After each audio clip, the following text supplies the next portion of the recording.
Hola, ¿cómo están? Bienvenidos a una nueva entrega de Vademecum Veterinario, este espacio semanal en el que hablamos de salud, nutrición, bienestar y productividad animal. En la apertura de hoy abordaremos el tema de las intoxicaciones en equinos, qué hacer ante picaduras de serpientes y consumo de plantas tóxicas. Las respuestas a cargo de un investigador y docente de la Facultad de Veterinaria de la Universidad Nacional de La Plata.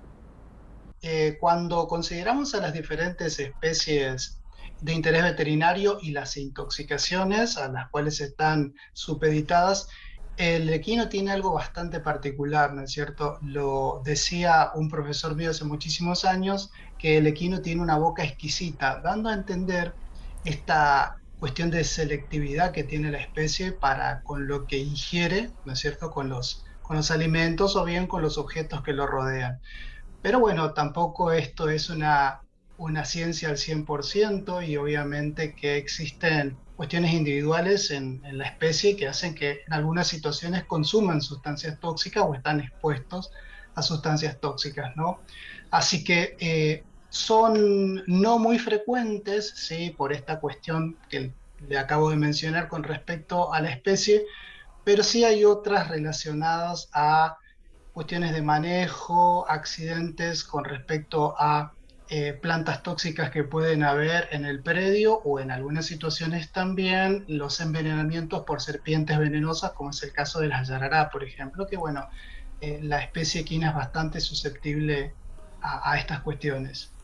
Con respecto a los caballos y sus cuidados para evitar las intoxicaciones, como es una especie que normalmente lleva un cuidado cercano, es decir, existen cuidadores, personas dedicadas a los animales, generalmente lo que ocurre es que a veces es importante, ¿no es cierto?, controlar el alimento. Esto hace, por ejemplo, que quien esté a cargo de un equino deba revisar, por ejemplo, los fardos en busca de plantas tóxicas, ¿sí? Y en épocas, por ejemplo, de lluvias copiosas, donde los animales pueden refugiarse en un bosquecito cercano, generalmente ahí crecen plantas tóxicas, como por ejemplo el duraznillo negro. Entonces, bueno, estas son cuestiones a tener en cuenta. De la misma manera que un equino no acceda a alimento destinado a bovinos, por ejemplo, si se encuentra en un feedlot, por el uso de los ionóforos como por ejemplo monensina y la salocid u otros, a los cuales el caballo es muy susceptible con respecto a la toxicidad. ¿Cuál es la reacción del animal cuando lo consume? Bien, normalmente lo que hacen los equinos es utilizar mucho, ¿no es cierto?, el olfato y el gusto para poder discernir si algo no les cierra con respecto al sabor, al olor de lo que van a consumir. Y eso, como bien decíamos, hace que tenga esa capacidad de selección. El punto es que a veces las plantas tóxicas pierden esa fragancia, pierden ese sabor cuando están secas y mezcladas, por ejemplo, en un fardo. Entonces, bueno, de esa manera pueden llegar a consumirla. Ahí, lamentablemente, el equino pierde su capacidad de selección y, bueno, puede ingerir dosis que eventualmente provoquen intoxicación. De la misma manera, bueno, que en el caso de los alimentos contaminados, ¿no es cierto? Cada alimento puede, cada sustancia, cada aditivo que no esté formulado para un equino va a provocar efectos, ya sea a nivel del aparato digestivo, a nivel del sistema nervioso central. Y bueno, es aquí donde un productor, un encargado debería estar atento a estas situaciones e informar rápidamente a su médico veterinario de confianza. ¿Qué enfermedades causan estas sustancias? Bien, lo que hacen las sustancias tóxicas presentes, ya sean en las plantas, en medicamentos de uso veterinario mal administrados, por ejemplo, o en algunos venenos, toxinas, como es el caso de los venenos de serpientes, o bien también plaguicidas como órganos fosforados o carbamatos, es afectar diferentes sistemas orgánicos de acuerdo a la particularidad del mecanismo de acción que tenga la sustancia implicada.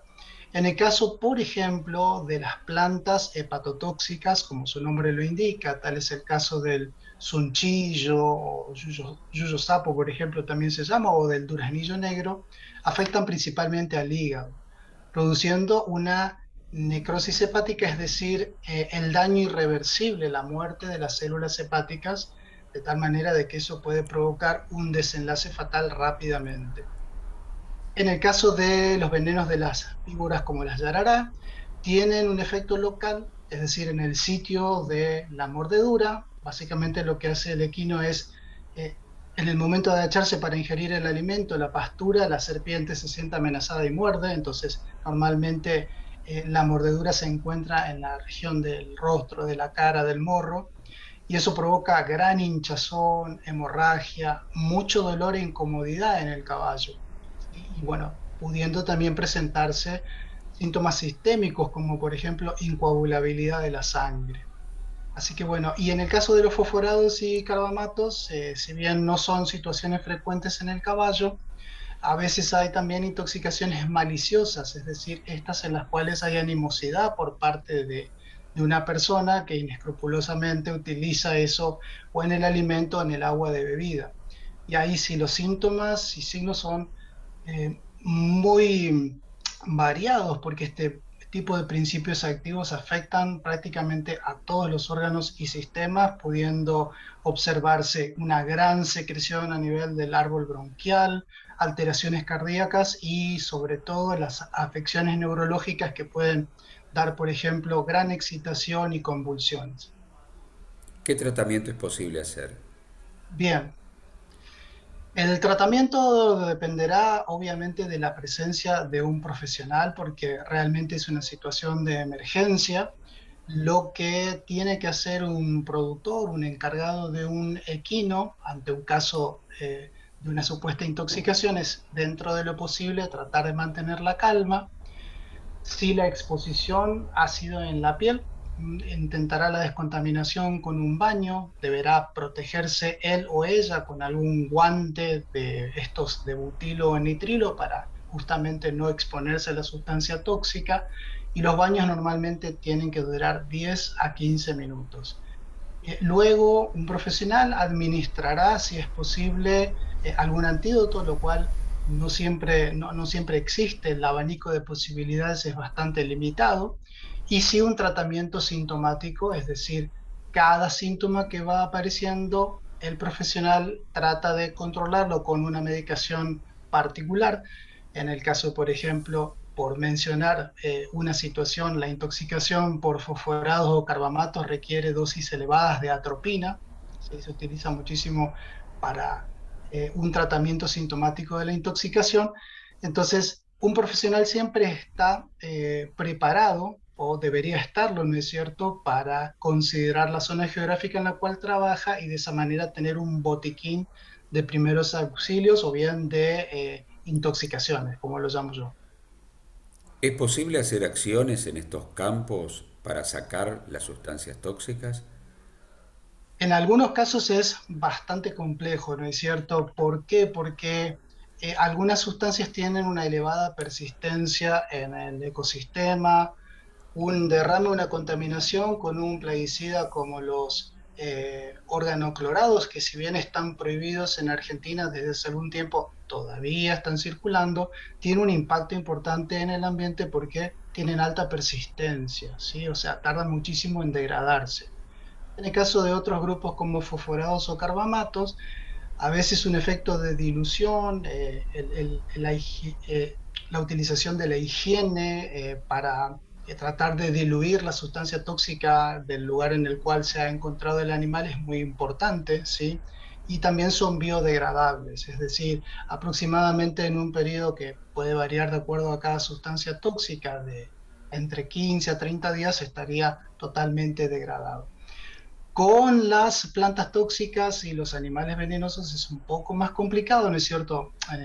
En la situación de un envenenamiento por una serpiente es complejo por el hecho de que existen en su nicho ecológico natural y somos nosotros y los animales que criamos los que nos ubicamos en un lugar que históricamente les pertenece. Entonces, controlar la población de serpientes es muy complicado y uno tampoco va a ir a tratar de controlar la población de serpientes porque obviamente eso no es así, es una cuestión natural. Y con las plantas tóxicas se pueden utilizar herbicidas, pero a veces ocupan un lugar importante en área, en metros cuadrados, en un determinado predio, en un potrero, y el control es bastante complicado. Sí es importante, porque bueno, ahí pueden ocurrir accidentes, es el manejo de todos los productos de la poda de plantas ornamentales. Siempre deberían ubicarse de tal manera que ni equinos, ni bovinos, ni otras especies tengan acceso a la misma, porque bueno,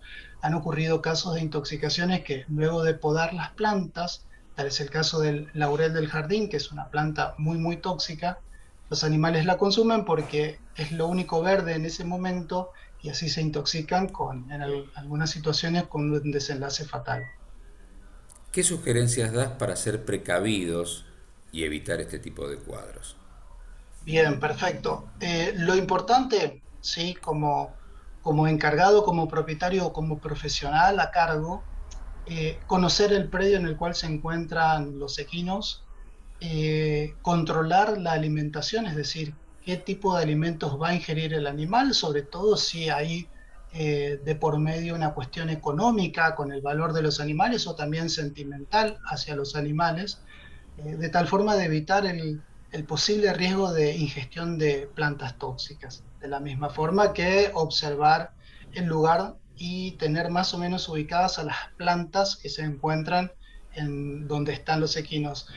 La van a evitar normalmente al estado verde, la van a evitar, los equinos, como habíamos dicho, son muy selectivos, entonces uno debería por lo menos estar al tanto. Y si estamos en alguna provincia donde la frecuencia de los accidentes por serpientes venenosas es alta, como por ejemplo la provincia de Entre Ríos, Santa Fe, el NEA en general o el NOA, también en algunas regiones de la provincia de Buenos Aires, siempre tener en stock, lo cual puede ser un desafío, suero antiofídico.